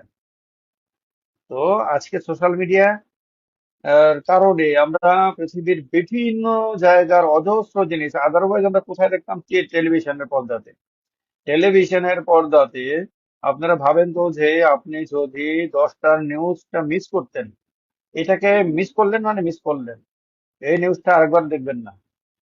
আবার যদি 11টা নিউজ হয়, তখন যদি ওই পুরোনো নিউজ দেখা, তাহলেই হয়তো সেটা আরেকবার দেখবেন। আদারওয়াইজ আপডেটেড দেখবেন, যেটা গেছে সেটা গেছে একবার। টেলিভিশন চ্যানেল, সংবাদপত্রে তো আপনার প্রত্যেক দিন সকালবেলায় আগের দিনের খবর সকালবেলা পড়তে হতো। আজকেও তাই। সোশ্যাল মিডিয়া একমাত্র যেখানে আপনি প্রয়োজনীয় নিউজটাকে আপনি আলাদা করে রেখে দিলেন, যে এখন আমার টাইম নাই, দেখতে পারবো না, আপনি যখন খুশি যখন ফ্রি হবেন তখনই দেখতে পারবেন। আপনি আপনি যদি ত্রিপুরার নিউজ দেখতে চান, আপনি সেটা দেখতে পারবেন। আপনি আসামের নিউজ, মণিপুরের নিউজ দেখতে চান, সেটা যেমন মণিপুরের ঘটনা বলি আমরা সবাই, ঘরে বসে আমরা শুধুমাত্র ফেসবুক আর ইউটিউব একটু ঘাটাঘাটি করে আমরা দেখতে পারি। সিমিলারলি আপনি দক্ষিণ আমেরিকা, অস্ট্রেলিয়া হোক, আফ্রিকা হোক, জাপান হোক, চীন হোক, পৃথিবীর যে কোনো জায়গার নিউজ দেখতে চান, বিভিন্ন ধরনের মানুষের গান বাজনা, তাদের সংস্কৃতি, তাদের জীবনের বিভিন্ন মানে ক্ষেত্রের ঘটনাবলী, সেগুলি দেখতে চান, মহাকাশের বিভিন্ন জিনিস দেখতে চান, হ্যাঁ, মানুষের মানে মহাকাশ অভিযান গুলো, আপনি এলিয়েন্স সম্বন্ধে জানতে চান, আপনি পৃথিবীর ওপরে ভবিষ্যতে কি কি সমস্যা আসতে পারে, মহাকাশে অন্যান্য গ্রহের মধ্যে মানুষ, আমাদের মতো মানুষ আছে কিনা সেগুলি জানতে চান, আপনি কোয়ান্টাম সায়েন্স জানতে চান, আপনি বিশ্ব ব্রহ্মাণ্ডের যে কোনো বিষয় জানতে চান, সব আজকে সোশ্যাল মিডিয়াতে। আপনি যখন ফ্রি হবেন তখনই বসে ফেসবুকটা ঘাটাঘাটি করে অথবা ইউটিউবটাকে একটু ঘাটাঘাটি করে আপনি পৃথিবীর জীবনের যে কোনো ক্ষেত্রে, আপনি ধর্মীয় কোনো আহ মানে গুরুর প্রবচন শুনতে চান, হিন্দু হলে হিন্দু গুরুর প্রবচন শুনতে চান, শুনতে পারবেন। আপনি মুসলিম হলে কোনো হুজুরের আহ আপনি ভাষণ শুনতে চান, সেটা শুনতে পারবেন। আপনি খ্রিস্টান হলে আপনি পাদ্রীর বক্তব্য, সেটা শুনতে পারবেন। সব কিছু অ্যাভেলেবেল আছে ফেসবুকের মধ্যে, ইউটিউবের মধ্যে, সব ধরনের সবকিছু অ্যাভেলেবেল আছে। আপনি যে ধরনের রুচি, আপনি খেলাধুলা দেখতে চান, আপনি পেলের খেলা যদি দেখতে চান, সেই পেলে কবে, আমরা যখন ছোট ছিলাম পেলের খেলা দেখতাম, মারাদোনার খেলা দেখতাম। সে মারাদোনার খেলা, মারাদোনা পেলে কেউ এখন পৃথিবীতে নাই, কিন্তু তাদের সে পুরনো খেলা যদি দেখতে চান, সেটা আপনি দেখতে পারবেন। এই সোশ্যাল মিডিয়ার মাধ্যমে। কি চাই সব কিছু অ্যাভেলেবেল আছে। আপনি কিছু শিখতে চান, আপনি ফেসবুকটা কিভাবে ব্যবহার করবেন প্রপারলি, ফেসবুক পেজ কিভাবে ব্যবহার করবেন প্রপারলি, সেটা দেখতে চান, সেটাও আপনাকে দেখানোর জন্য তার ক্লাস আছে, রেডিমেড ক্লাস করা আছে ভিডিও। সেটা দেখে দেখে আপনি শিখে নিতে পারবেন যে কিভাবে প্রপারলি আপনি ফেসবুককে ইউজ করতে পারেন, ইউটিউব চ্যানেলকে কিভাবে ইউজ করতে পারেন, সবকিছু ক্লাস করে, সে ক্লাস পর্যন্ত ভিডিও করে দিয়ে দেওয়া হয়েছে। Everything is available in this social media sector. তো সেই জায়গা যেখানে এটাকে কাজে লাগিয়ে অজস্র নলেজ গ্যাদার করা সম্ভব, আপনার জীবনে নানান ধরনের ছোট বড় সমস্যার সমাধান করা সম্ভব, সেই জায়গাতে এগুলির অপব্যবহার করা মানে নিজের সময় অপচয় করা আর নিজের পরিচিতি নষ্ট করা।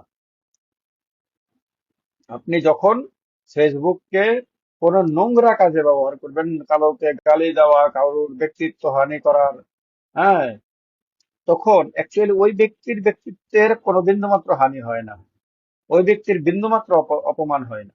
অপমান আপনার, আপনার বংশের, আপনার পরিবারের, হ্যাঁ, এবং আপনার সমাজের অপমান হয়। কেউ কাউকে অপমান করাতে পারে না কোনোভাবেই, কেউ কাউকে ছোট করতে পারে না।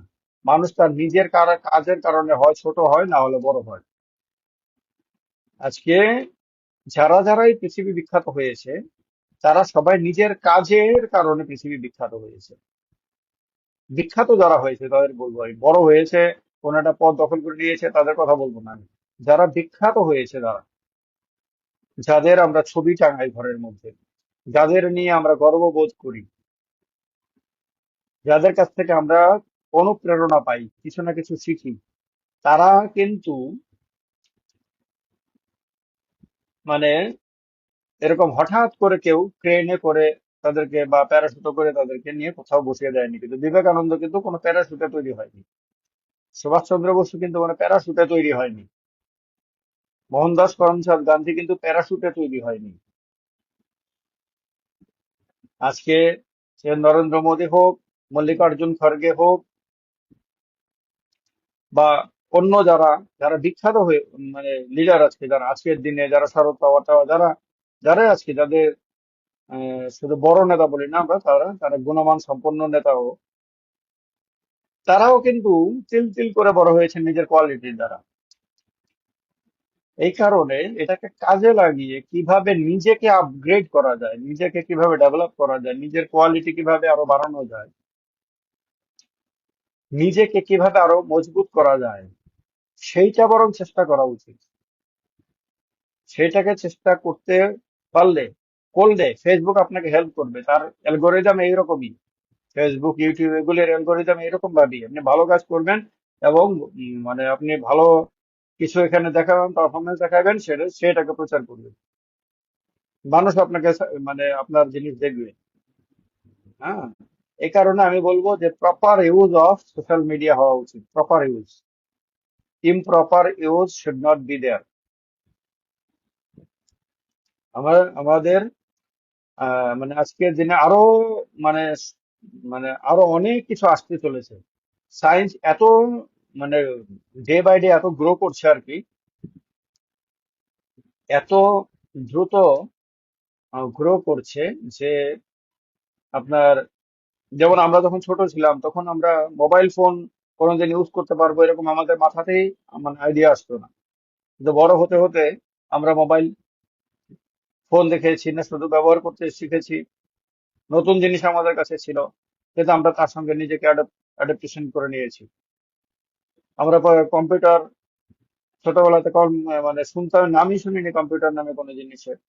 বড় হতে হতে কম্পিউটার পেয়েছি, এরপরে এর সঙ্গে নিজেদেরকে আমরা মিলিয়ে নিয়েছি, ল্যাপটপ এসেছে, মিলিয়ে নিয়েছি। এরকম করতে করতে আমরা আরেকটু পরে আমরা দেখলাম যে এরকম সোশ্যাল মিডিয়া বিভিন্ন কিছু, এগুলির সঙ্গে নিজেদেরকে আমরা অ্যাডাপ্ট করে নিয়েছি। আমরা সময়ের সঙ্গে সঙ্গে নিজেদেরকে অ্যাডাপ্ট করে নিয়েছি। আর আধুনিক সায়েন্স অ্যান্ড টেকনোলজি থেকে আমরা আমরা ছোটবেলাতে এগুলি আর পাইনি, এগুলি কিন্তু পাইনি, কিন্তু বড় হয়ে যখন পেয়েছি তখনও আমরা খুব দ্রুত এগুলির সঙ্গে নিজেকে অ্যাডপ্ট করে নিয়েছি। প্রত্যেকেরই একটা না একটা ইতিহাস আছে এরকম। আমি যখন প্রথম ইমেল আইডি করেছিলাম, আমার মনে আছে 2001 সালে, ইন দ্য ইয়ার 2001, আমি আমার প্রথম ইমেল আইডি করেছিলাম prosenjit2001@rediffmail.com। আমার প্রথম ইমেল আইডির নাম ছিল প্রসেনজিৎ 2001@rediffmail.com। রেডিফ মেইলে আমি, তখন রেডিফ মেইলের খুব প্রচলন ছিল, তখন জিমেইল টিমেল সম্বন্ধে আমরা জানতাম না। রেডিফ মেইলে করেছিলাম, এবং আমার মনে আছে বটতলাতে সুপার মার্কেটের উপর পেছন দিকে একটা দোকানে, সেখানে আমি শুনেছিলাম, মানে কারো কাছে শুনেছিলাম এই দোকানটার মধ্যে গেলে তারা ইমেল বানিয়ে দেয়। সেখানে গিয়ে আমি নিজে জানিনি, ওই ছেলেটাই তার কম্পিউটারের মধ্যে সবকিছু করে টরে আমাকে আমাকে আইডি পাসওয়ার্ড দিয়ে দিল, বললো যে এই তোমার, বিনিময়ে সে 15 টাকা নিয়েছে। ভাবতে পারেন, এটা একটা ইতিহাস। আমার প্রথম ইমেল আইডি বানানোর জন্য আমাকে 15 টাকা খরচ করতে হয়েছিল, 15 টাকা দিয়েছিল। আজকের দিনে 15 পয়সাও কাউকে দিতে হয় না। আপনি আপনার মোবাইল নিয়ে যত খুশি তত ইমেল আইডি বানাতে থাকেন। আজকের দিনে কত ইজি ব্যাপারগুলি, কিন্তু তখন তখন আমরা জানতামও না, কিন্তু তবু করেছি। তারপর থেকে কত ইমেল আইডি নিজে বানিয়েছি। তো এগুলি মানে আজকের দিন ইতিহাস ঠিকই, কিন্তু এরকম বিভিন্ন ইতিহাস আপনাদেরও আছে। হয়তো আপনি কোনো একটা, আমরা মানে লাইভে হয়তো আলোচনা করবো, আপনারা শেয়ার করবেন যে প্রত্যেকের প্রথম ইমেল আইডি কি ছিল, এবং ইমেল আইডিটা কোন ইয়ারে আপনি তৈরি করেছিলেন। সেই ইমেল আইডি তৈরি করার ইতিহাস কি, কোত্থেকে তৈরি করেছিলেন, নিজে তৈরি করেছিলেন না কাউকে দিয়ে তৈরি করেছিলেন, সেই ইতিহাসটা আপনার মনে করা উচিত। আমার ইতিহাসটা ভুলিনি। আমার এই ইতিহাসটা অত্যন্ত এক্সাইটিং ইতিহাস। আমার আমার প্রথম যে মোবাইল এবং মোটরোলার মধ্যে সিম কার্ড লাগানো থাকতো, আলাদা করা যেত না সেটাকে। সেই সেটাকে আমি 1,500 টাকা দিয়ে কিনেছিলাম। আমার আরেকজন কেনার পরে 5-6 দিন বা 1 সপ্তাহ হয়েছিল, কিন্তু কি কারণে বিক্রি করে দিবেন শুনলাম। আমাকে বললেন যে মোবাইলটা বিক্রি করে দেবো। আমি বললাম কত? বললো 1,500 টাকা। আমি বললাম ঠিক আছে, আমাকে দিয়ে দাও, তাহলে আমি কিনবো। তখন সেই সিম টিম নাম্বার টাম্বার সব সহকারে 1,500 টাকা দিয়ে সেই মোটরোলা সেটটা আমি কিনলাম। সেটা প্রথম আমার মোবাইল ব্যবহার নিজের সঙ্গে, মানে নিজের। ত্রিপুরাতে যখন প্রথম বিএসএনএল এর সার্ভিস শুরু হয়, পার মিনিটে 5 টাকার মতন খরচ হতো। পার মিনিট, 1 মিনিট ফোন করলে 5 টাকা। আজকের দিনে ভাবা যায়? আজকের দিনে যদি 239 টাকা দিয়ে বোধহয় আজকে আমি রিচার্জ করলাম, আপনার ডেইলি যেমন 1.5 জিবি ডেটা ইন্টারনেট, ঠিক তেমনি আনলিমিটেড কল। প্রথম দিকে যখন 2003 সালে সনে বোধহয় প্রথম বিএসএনএল ত্রিপুরা রাজ্যে, if I am not wrong, 2003 সালে আমার, আমি তখন দৈনিক সংবাদে সাংবাদিকতা করি। আমার আহ, সাংবাদিক বন্ধুরা অনেকেই তখন মোবাইল কিনে, মানে বিএসএনএল সিম নিয়েছিল। তারা বলতো যে 5 টাকা করে 1 মিনিট কথা বলবে, তার মধ্যেও যদি মাঝখানে কেটে যায় তাহলে সেই 5 টাকা শেষ। তো এই যে ডেভেলপমেন্ট, এই যে মাঝখানে 2003 থেকে আজকে 2023, মাঝখানে 20 বছরে কি ব্যাপক চেঞ্জ হয়ে গেছে। আরো ব্যাপক চেঞ্জ হবে আগামী দিনগুলিতে, আরো ব্যাপক চেঞ্জ হবে। সেই চেঞ্জের জন্য প্রত্যেকে মেন্টালি প্রিপেয়ার্ড থাকতে হবে, সেই চেঞ্জের বেনিফিট নিতে হবে। আর মানে সোশ্যাল মিডিয়াকে যদি অপব্যবহারের কাজে লাগানো হয়, বাজে কাজে লাগানো হয়, গালিগালাজ, বিশ্রী ধরনের নোংরামি করার জন্য যদি কাজে লাগানো হয়, তাহলে মিস করে ফেলবেন আর কি সেই অপরচুনিটি আসবে। সায়েন্সের আরো অনেক আশীর্বাদ আসবে আগামী দিনগুলিতে, আমি যেটা বুঝতে পারি আর কি, এগুলি নিয়ে অল্প বিস্তর পড়াশোনা করে যা বুঝতে পারি, যে অনেক অনেক আহ, আশীর্বাদ, বিজ্ঞানের আশীর্বাদ আরো আসবে আমাদের কাছে। তো সেগুলিকে কাজে লাগানোর জন্য মেন্টালি সবাইকে প্রস্তুত থাকা উচিত। কারণ আমাদের জীবনে আমরা এটা পেয়েছি। হ্যাঁ, ছোটবেলায় পেলে হয়তো আরো অনেক বেশি কাজে লাগাতে পারতাম আমরা, কিন্তু ঠিক আছে, যখন যেটা হওয়ার তখন সেটা হবে। তো স্বাভাবিকভাবে ছোটবেলাতে পাইনি, কিন্তু আমরা অন্তত পক্ষে মাঝবেলাতে তো পেয়েছি, মাঝ বয়সে তো পেয়েছি, এটাই তো কম না। পেয়েছি, এটাকে ব্যবহার করেছি, এটা থেকে আমরা উপকৃত হয়েছি, এটা থেকে অনেক কিছু শিখেছি, এটা থেকে আমরা অনেক কিছু জেনেছি, অনেক মানুষের সঙ্গে আমাদের সম্পর্ক তৈরি হয়েছে, অনেক পৃথিবীকে অনেক কাছে থেকে দেখার সুযোগ পেয়েছি, অনেক কিছু মানে আহ, ভুল ধারণা আমাদের দূর হয়ে গেছে আজকে। হ্যাঁ, অনেক ভ্রান্তিগুলো আমাদের দূর হয়েছে। অনেক মানে সোশ্যাল মিডিয়া আমাদেরকে অনেক এম্পাওয়ার করেছে, আমাদের অনেক উপকার করেছে। সো আমরা সোশ্যাল মিডিয়া এবং এগুলি, এই বিজ্ঞানীরা যারা, যাদের দিন রাত পরিশ্রমের বিনিময়ে, যাদের অসাধারণ মেধার জন্য, যাদের বছরের পর বছর নিজেকে ভুলে গিয়ে, নিজের পরিবারকে ভুলে গিয়ে, বছরের পর বছর ধরে বিজ্ঞান সাধনার ফলে এই এত কিছু আমাদের কাছে এসেছে। আমাদের কাছে মোবাইল ফোন এসেছে, আমাদের কাছে কম্পিউটার, ল্যাপটপ, হ্যাঁ, তারপর নোটপ্যাড, আইপ্যাড ইত্যাদি ইত্যাদি এত কিছু এসেছে আমাদের কাছে, ইন্টারনেট এসেছে, বিভিন্ন ওয়েবসাইট এসেছে, মোবাইল অ্যাপ এসেছে, সোশ্যাল মিডিয়া এসেছে, এত কিছু এসেছে আজকে। মোবাইলের মধ্যেই আমরা বসে, একটা ছোট্ট মোবাইল, এটার মধ্যে বসে আমরা লাইভ করতে পারছি।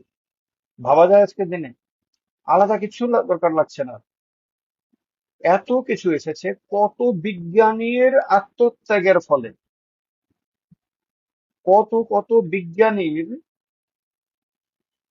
বিশাল অবদানের ফলে, বিশাল মেধার ফলে, ফলে আমরা যখন এগুলি ব্যবহার করি, কথা বলি, আমরা যখন এগুলি থেকে সুবিধা নেই, আমাদের যেমন আমরা যখন জীবনে কোনো একটা ভালো কিছু হয়, কেউ সরকারি চাকরি পায়, বা কেউ কারো ব্যবসাতে লাভ হয়, কেউ রাজনীতিতে উন্নতি করে, হ্যাঁ, কেউ কোনো মানে কঠিন রোগ থেকে মুক্তি পায়, তখন আমরা ভগবানের কাছে কৃতজ্ঞতা জানাই, ভগবান মাথা নত করে ভগবানকে আমরা ধন্যবাদ জানাই।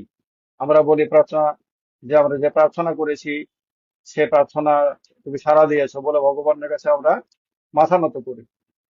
কিন্তু এই একই সঙ্গে এই বিজ্ঞানের এই যত আমরা সুবিধা ভোগ করছি, তার জন্য আমাদের মাথা নত করে সেই বিজ্ঞানীদের কাছে আমাদের কৃতজ্ঞতা জানানো উচিত। যে বিজ্ঞানীরা তাদের নিজের জীবনের সমস্ত সুখ সুবিধা গুলিকে হেলায়, অবহেলার সঙ্গে এগুলিকে দূরে সরিয়ে বৃহত্তর মানব সভ্যতাকে, এই কোটি কোটি মানুষের, এবার জেনারেশনের পর জেনারেশন মানুষের উপকারের জন্য যারা গবেষণা করেছেন, যারা বিভিন্ন আবিষ্কার গুলো করে আমাদেরকে এত কিছু সুন্দর সুন্দর উপহার দিয়েছেন, সে বিজ্ঞানীদের আমাদের মাথা নত করে অভিবাদন জানানো উচিত, অভিনন্দন জানানো উচিত, ওদের কাছে কৃতজ্ঞতা জানানো উচিত। এবং এটাও খেয়াল রাখতে হবে, আজকে যারা বিজ্ঞানী, আজকে যারা বিজ্ঞান সাধনা করছেন, গবেষণা করছেন, তারা যে যেখানেই থাকুক না কেন, তারা আমাদের পরিচিত হোক অপরিচিত হোক, তাদের প্রতি আমাদের রেসপেক্টফুল থাকা উচিত, তাদের প্রতি শ্রদ্ধাশীল থাকা উচিত,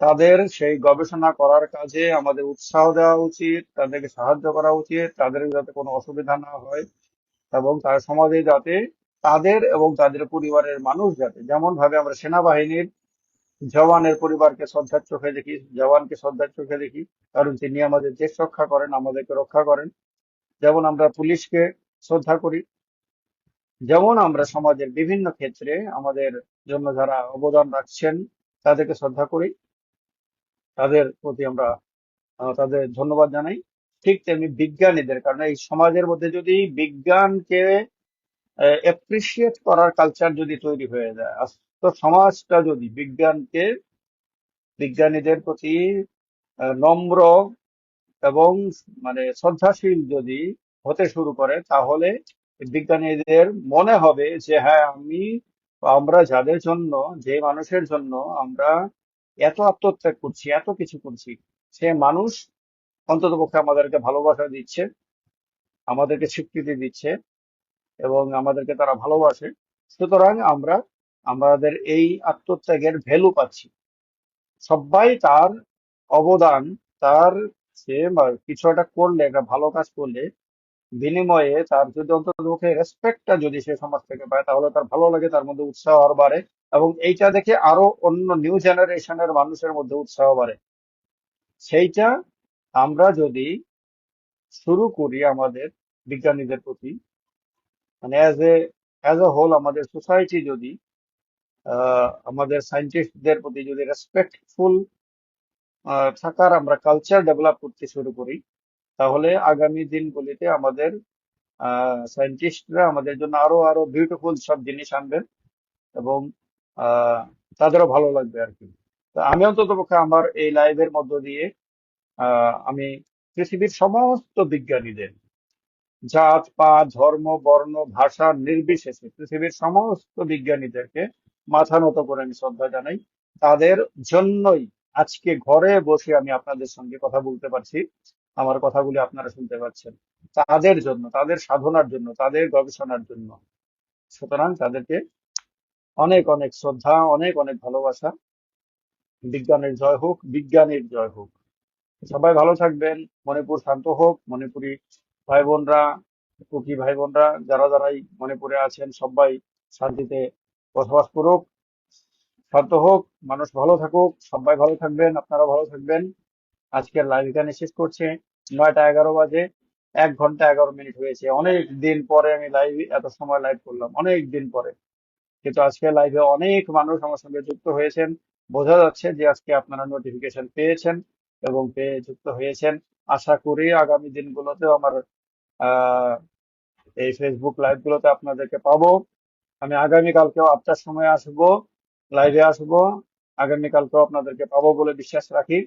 আর অবশ্যই আপনারা আপনাদের কোনো সাজেশন থাকলে আমাকে আমার মেসেঞ্জারে গিয়ে সেই সাজেশন দিতে পারেন, আমি দেখি, আমি আপনাদের সাজেশন করি। আর আমার যে হোয়াটসঅ্যাপ নাম্বার আছে, 9436360912, 9436360912, এই হলো আমার হোয়াটসঅ্যাপ নাম্বার। সেখানে হোয়াটসঅ্যাপে আপনারা মেসেজ করে আমাকে সাজেশন দিতে পারেন কোন বিষয়ে লাইভ করব, এবং সে সম্বন্ধে কোনো যদি ইনফরমেশন থাকে সেটা আমার সঙ্গে শেয়ার করতে পারেন। আর আমার এই লাইভের যে টাইটেল দেওয়া আছে ওপরে, সেখানে দেখবেন আমার ইউটিউব চ্যানেলের লিঙ্কটা দেওয়া আছে। সেই ইউটিউব চ্যানেলটাকেও আপনারা সাবস্ক্রাইব করে রাখবেন, কারণ প্রায় নিয়মিত ভাবে আমি ইউটিউব চ্যানেলেও বিভিন্ন বিষয়ের উপরে আমি আমার ভিডিও আপলোড করি, রেকর্ডেড ভিডিও আপলোড করি। মাঝে মধ্যে ইউটিউবে আমি লাইভে আসি, সেগুলো আপনারা দেখতে পারবেন। আর অলরেডি আমার প্রচুর ভিডিও ইউটিউবে যে আপলোডেড আছে আমার চ্যানেলে, সেগুলো আপনারা দেখতে পারবেন আমার ইউটিউব চ্যানেলে। চ্যানেলটিকে সাবস্ক্রাইব করে নিতে। ভালো থাকবেন সবাই। অনেক অনেক ধন্যবাদ সবাইকে। অনেক অনেক নমস্কার। জয় হিন্দ। শেষ করছি আজকের মতন। আগামীকালকে রাত 8টার সময় আমার লাইভ সাধারণত 8টার সময় করি, এই কথাটা আপনাদের অনেকেরই খেয়াল আছে নিশ্চয়ই। আর যারা নতুন আমাকে আজকে দেখছেন, আমার লাইভে এসেছেন, তাদের ইনফরমেশনের জন্য আমি বলে দিই যে রাত 8টার সময়, সে হয়তো কোনো কোনো দিন নাও আসতে পারি, অনেক সময় ইন্টারনেটের প্রবলেম থাকে, অনেক সময় ওয়েদারের প্রবলেম থাকে, কোনো সময় হয়তো বিদ্যুৎ থাকে না, কোনো না কোনো প্রবলেম থাকলে হয়তো আমি লাইভে নাও আসতে পারি। কিন্তু এলে আমি রাত 8টার সময় আসি। এই কারণে রাত 8টার সময় যদি নোটিফিকেশন নাও আসে, আমার এই পেজে একবার এসে ঢু মারতে পারেন, একবার দেখে নিতে পারেন যে আমি লাইভে এসেছি কিনা। এই আর কি কথা। এই পর্যন্ত আজকে। কথা হবে আগামীকাল। ভালো থাকবেন সবাই। ধন্যবাদ। অনেক অনেক নমস্কার সবাইকে।